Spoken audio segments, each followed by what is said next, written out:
This is BBC World News America. I'm Christian Fraser. Our top stories. The UK bans arrivals from 6 African countries amid warnings over a new COVID variant. Our scientists are deeply concerned about this variant. It may well be more transmissible, and the current vaccines that we have may well be less effective. Migrants continue to cross the English Channel despite the deaths of 27 people pulled from the water on Wednesday. Politicians call for a coordinated effort to stop the crossings. We need more cooperation from the British because we're guarding the border for the British. This is about addressing long-term pull factors, smashing the criminal gangs that treat human beings as cargo, and tackling supply chains. This requires a coordinated international effort. And after 7 decades of excavation work, Egypt celebrates the public reopening of its ancient Path of God.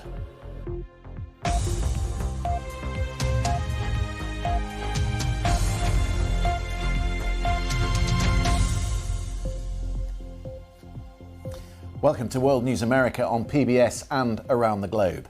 Scientists are warning of a new COVID-19 variant which may have properties that help the virus to evade the body's immune response. Only 10 cases have been identified so far, 3 in Botswana, 6 in South Africa and 1 in Hong Kong from a person who recently arrived from South Africa. It's not yet been declared a variant of concern by the World Health Organization, but UK virologists are describing it as a deeply concerning variant, and the UK has just announced new travel restrictions in a bid to halt any potential spread. Here's the UK Health Secretary, Sajid Javid. Earlier today, the South African government held a press conference and they talked about a new variant that they have found called B11529. I've been updated on this variant by the UK Health Security Agency, and they have now designated it as a variant under investigation. The early indications we have of this variant is that it may be more transmissible than the Delta variant, and the vaccines that we currently have may be less effective against it. Now, to be clear, we have not detected any of this new variant in the UK at this point in time, but we've always been clear that we will take action to protect the progress that we have made. So what we will be doing is from midday tomorrow, we will be suspending all flights from 6 Southern African countries, and we will adding those countries to the travel red list. Those countries are South Africa, Namibia, Zimbabwe, Botswana, Lesotho and Eswatini. Flights will be suspended and anybody arriving will have to quarantine in a special hotel.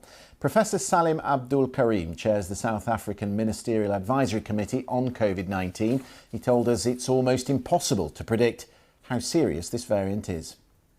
I'm quite concerned. This particular variant has such a wide range of mutations, and importantly, it has characteristics of the alpha variant. For example, the S gene is not picked up, just as was the case with the alpha variant. It's got similar mutations to what we see in the beta variant that enable the beta variant to escape some aspects of immunity.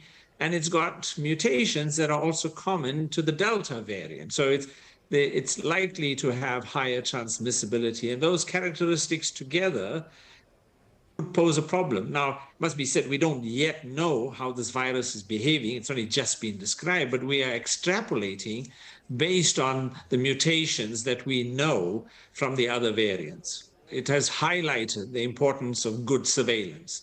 And in particular, we picked it up at a very early point. So the critical aspects now is that this first set of cases have come from a group of university students. And so tracking them down, establishing how widespread this particular variant is among those students is our first port of call. But then it would be to increase surveillance and establish how this variant is currently distributed and is it growing at a particularly rapid pace.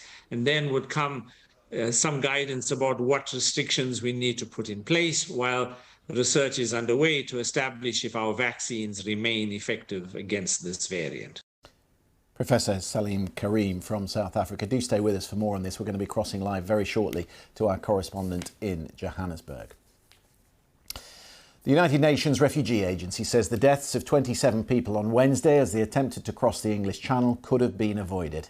It says closing off legal routes to asylum seekers leads to more dangerous attempts to reach safe countries. The UK and France have both called for better international coordination to tackle human trafficking, but the UK Home Secretary admits there is no quick fix, and more will come. In fact, today there were still people willing to pay to get into flimsy boats for the dangerous journey across the Channel. From Calais, Lucy Williamson reports. Waters that claimed at least 27 lives lay still today. They're empty beaches, a battleground between smugglers and police. Yesterday, the tragedy hit Calais. It was a tragedy that was dreaded, that was foreseen, and we have sounded the alarm on this several times, saying that the smugglers are becoming more and more careless. This tragedy stopped two nations in their tracks, but on the Channel today, it was business as usual. Arrivals in Kent this morning were loaded into a British double-decker bus.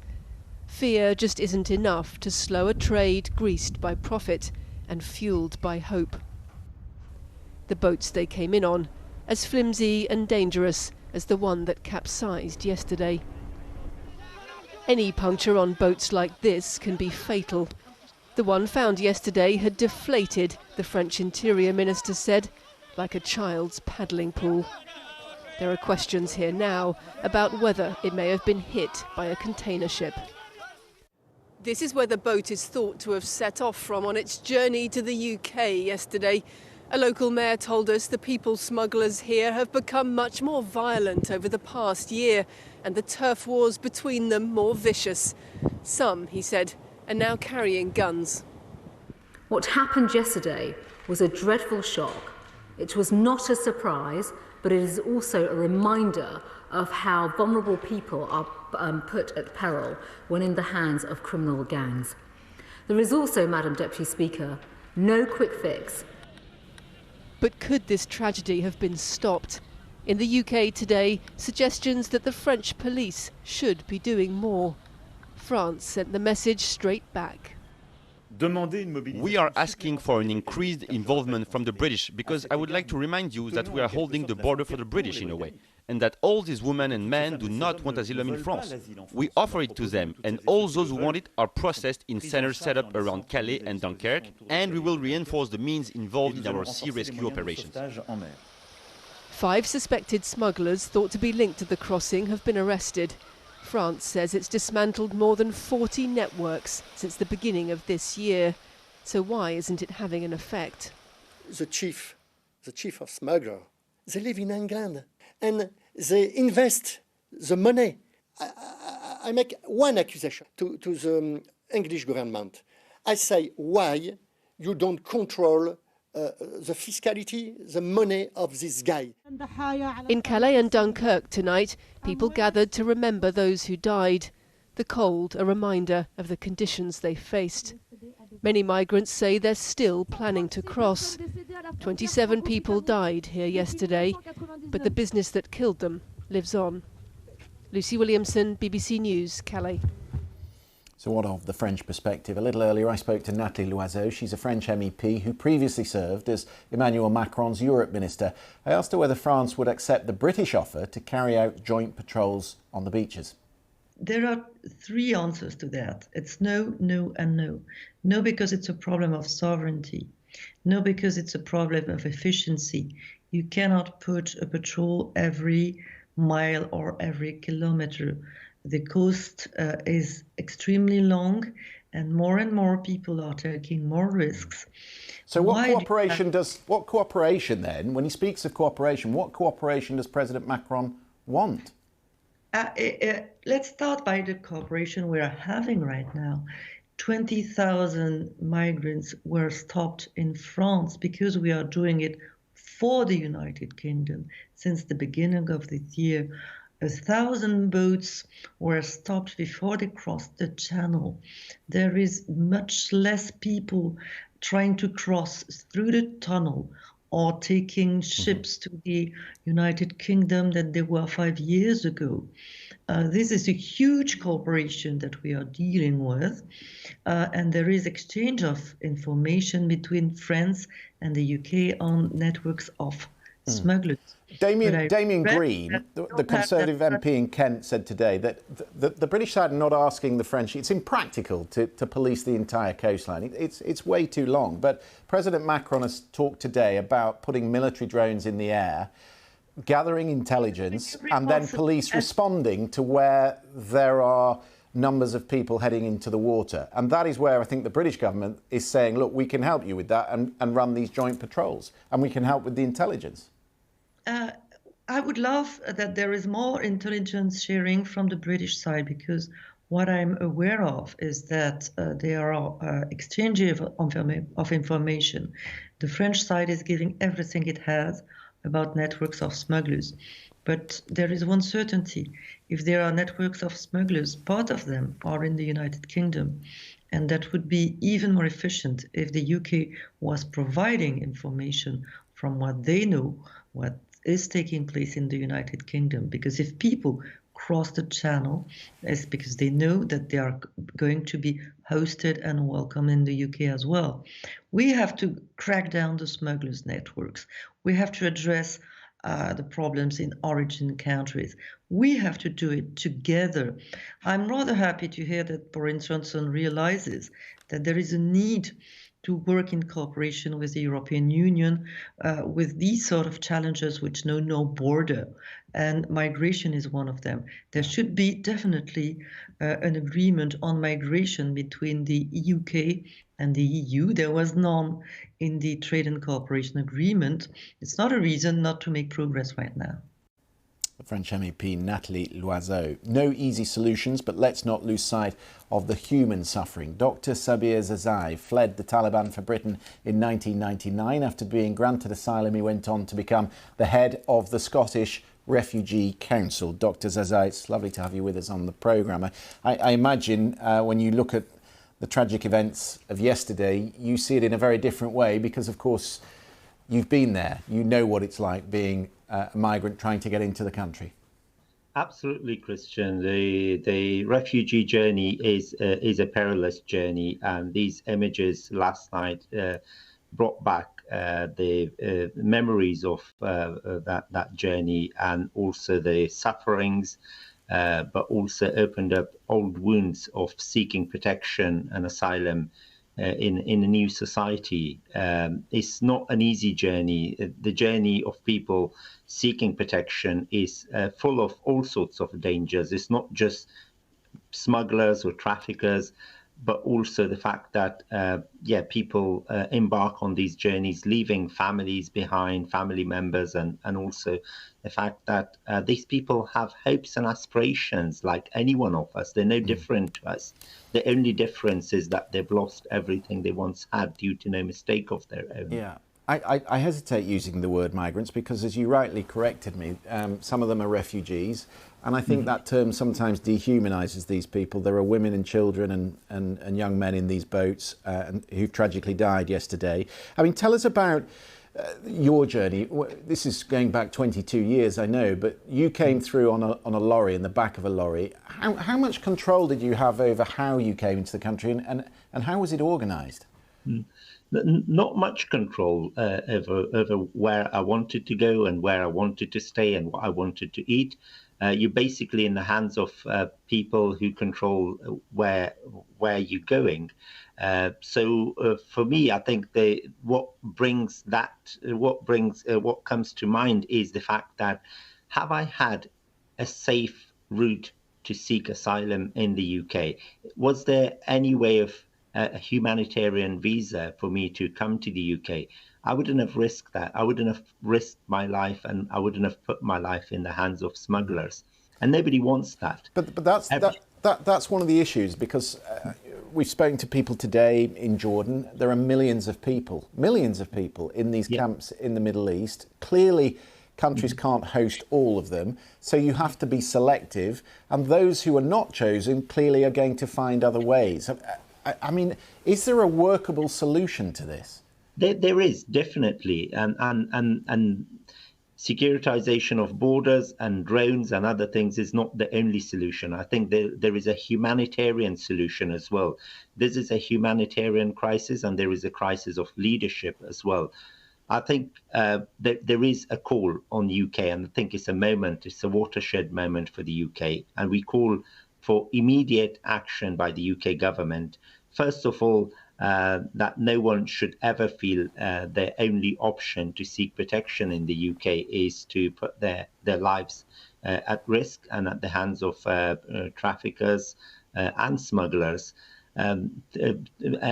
crossing through one of the busiest shipping lanes in the world.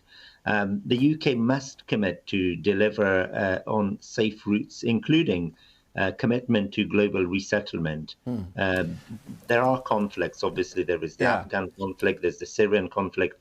I think a country like the UK could easily commit to 10 to 20,000 people to be resettled annually. And there's also other things like, for example, family reunification, easing those, because people come to the UK to be closer with their family members, to seek protection, to rebuild their lives, and to be supported for others that they know here in the UK. Dr. Sabir Zazai, it's lovely to hear your perspective. Thank you very much for coming on. Thank you. Staying with migrants, the German Chancellor Angela Merkel says the European Union needs to be united in dealing with what she called the weaponisation of migration against Poland. She said Germany fully supports Poland's stance, adding that where possible, the migrants should be repatriated. Earlier, Poland said more than 200 people had tried to force their way across the border from Belarus with the help of Belarusian forces. A Polish official says the migrants used tree trunks to flatten a razor wire fence and threw stones at Polish soldiers and border guards. They accused Belarusian soldiers of supervising the attempted crossing. The migrants were later forced to return to Belarus. You are watching BBC World News America. Still to come on tonight's programme. Egypt puts on an elaborate ceremony to mark the reopening of the ancient Path of God in Luxor.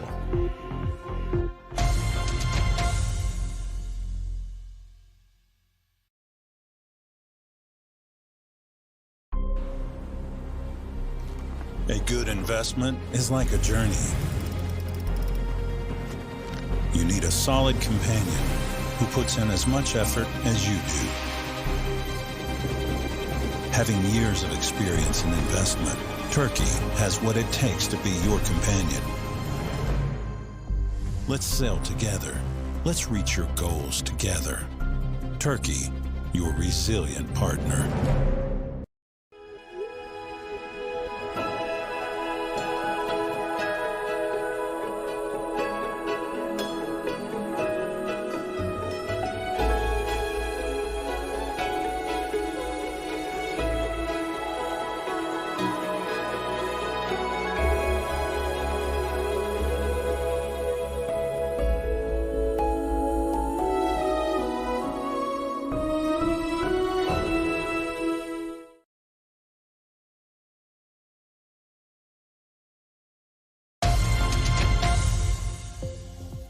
Right, let's return to our top story on COVID. A warning from scientists about a new variant which may allow the virus to evade the body's immune response.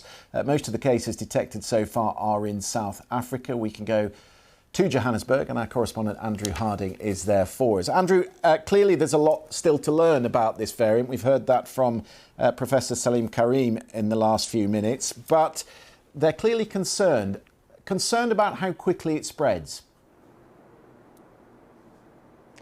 That's the one thing scientists here are sure about, Christian, at this moment. As you say, there's so much that isn't known, and scientists are busy studying at a lab outside Durban right now, trying to understand the impact of these mutations, how they might work together. But the one thing we do know is that it's spreading very fast. It is already, within a matter of days, it's become the dominant strain here in South Africa at a time when this country appears to be on the cusp of its fourth wave in the pandemic. So a real concern that this is a transmissible virus, a variant that is far more transmissible than the previous ones in previous waves here. There's a lot of infection, of course, because many countries are in the midst of this fourth wave at the moment. Do we know how it mutated? The suspicion from doctors here is that it was probably hosted, if you like, in somebody whose immune system was already compromised. Perhaps they had HIV or AIDS, and being exposed for a prolonged time to the coronavirus, it's possible that within their body, that virus had time and the motive, if you like, to try and escape for a long time, and during that period it mutated more and more and more. It's a particular issue that scientists here identify with what they call an escape mechanism, when the virus is under pressure but it's in a host body where the immune system is compromised. So that's likely the way that this particular mutation evolved. What it will surely underline for the West, Andrew, is the importance of getting people vaccinated in the developing world. Exactly, and really interesting tonight to hear from the top scientists here battling this pandemic in South Africa. They're saying, look, we don't want borders to go up, we don't want flight bans from Britain or anywhere else. We need support, we need financial support to help us keep doing the extraordinary work, frankly, that South African scientists have been doing for the past couple of years in identifying these strains, in helping the world to combat the pandemic. And as you say, the issue of vaccination is crucial. Luckily for South Africa, by now about 2/3 of people over 60, the most vulnerable potentially to this next wave, have had their jabs. The problem for younger people is that the uptake has slowed down. It's not about supply of vaccines right now in South Africa, it's about people willing to take it. But the bigger issue, if this virus spreads further, this particular variant, is that across Africa, rates of vaccination very, very low, 3 to 4% in many places. Andrew, thank you very much for that detail. Andrew Harding there in Johannesburg. Let's take a look at some of the day's other news. Reports from Russia say 52 people are now presumed dead in a Siberian coal mine where a fire broke out. The state news agency TASS says at least 3 of the victims were rescuers searching for the miners who'd been trapped underground with no means of communication. Rescue efforts had to be suspended because of the risk of explosion from high levels of methane gas. 3 days of mourning have been declared in the Kemerovo region. Australia has sent a peacekeeping force to the Solomon Islands after a second day of unrest which threatens to topple the government. The South Pacific island nation has been rocked by rioting, some of whom accuse the Prime Minister of being too close to China. Businesses in the capital's Chinatown have been targeted. A ceremony has taken place in the Egyptian city of Luxor to mark the public opening of the 3,000-year-old Avenue of Sphinxes. The 3-kilometre-long walkway connects the temples of Karnak and Luxor. The ceremony incorporates elements of the ancient festival which travelled the route each year, as Nick Johnson reports. After more than 7 decades of excavation work, Egypt celebrates the public reopening of its ancient Path of God. Nearly 3 kilometres long, the highway connects the temples of Karnak and Luxor in the southern Nile city. The sandstone paved path is flanked on each side by hundreds of ram-headed Sphinx statues dating back more than 3,000 years, which were buried beneath the desert for centuries before they were uncovered and restored. The ancient road has been opened by Egypt's President Abdel Fattah al-Sisi, who hopes this will give a much-needed boost to the country's tourism industry. 2 million Egyptians are employed in tourism, which generates more than 10% of the country's income. But tourists have been kept away in recent years, largely due to a decade of political turmoil, as well as the coronavirus pandemic. But with a procession of mummified pharaohs through the streets of Cairo earlier this year and another museum opening planned for the coming months, Egypt's government says it hopes this evening's spectacle in Luxor will cement the country's reputation as the world's open-air museum.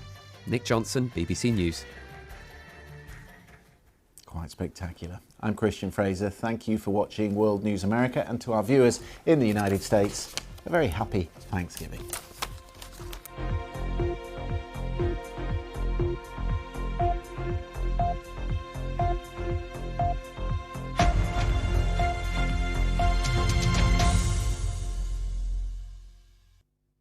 Hello there. Some real contrasting weather conditions across Europe at the moment. It's turning increasingly colder through northern Europe with some wintry precipitation, whilst at the same time still quite stormy across the Mediterranean. And you can see the storm clouds here quite clearly. So the heaviest of the rain through Corsica, Sardinia, across to Italy, the Balkans and Greece. And yes, there will be some snow even across the Alps as well. We will see some wetter weather up into the far northwest. I'll come back to that in just a moment.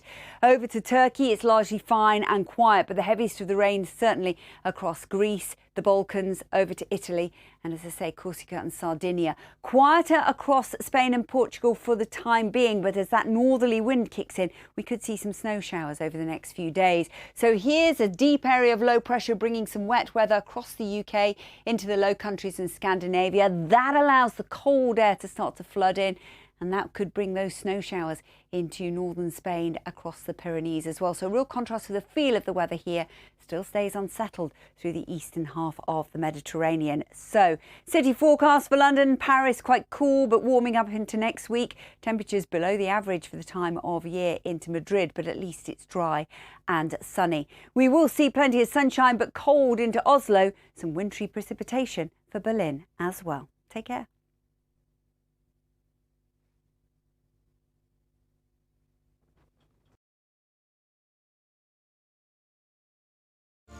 There's more to investment than money, which is why we don't just invest in business.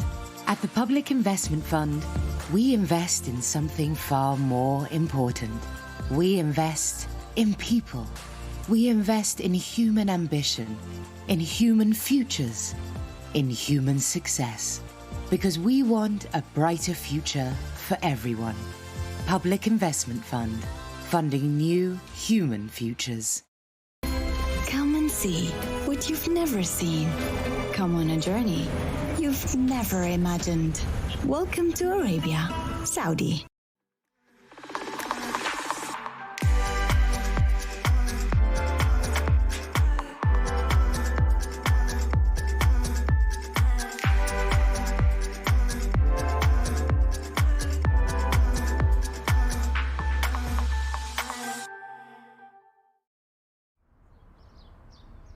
The beautiful gardens of Topkapi reveal how the famously powerful Ottoman Empire revelled in nature.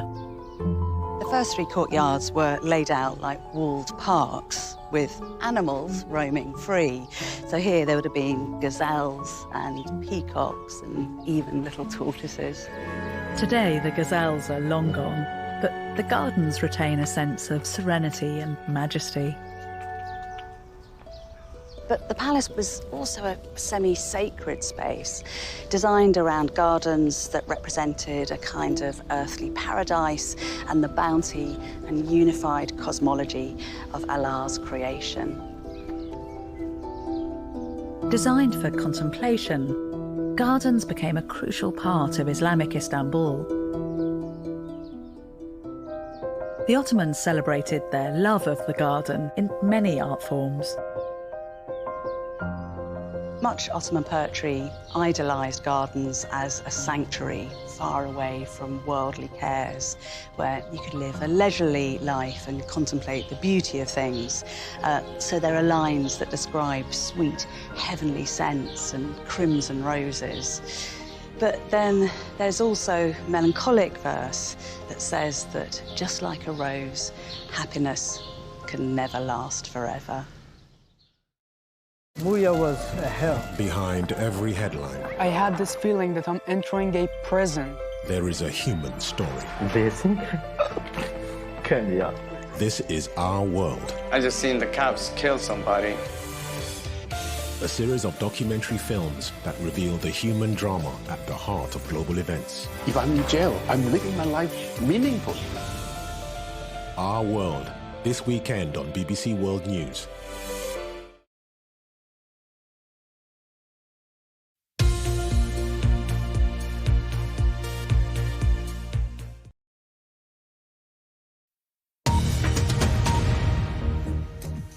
Hello, this is BBC News. I'm Newscaster. The headlines. Britain is banning travellers from 6 countries across southern Africa because of concerns about a new coronavirus variant. Scientists in South Africa have described the heavily mutated variant as a definite cause for concern.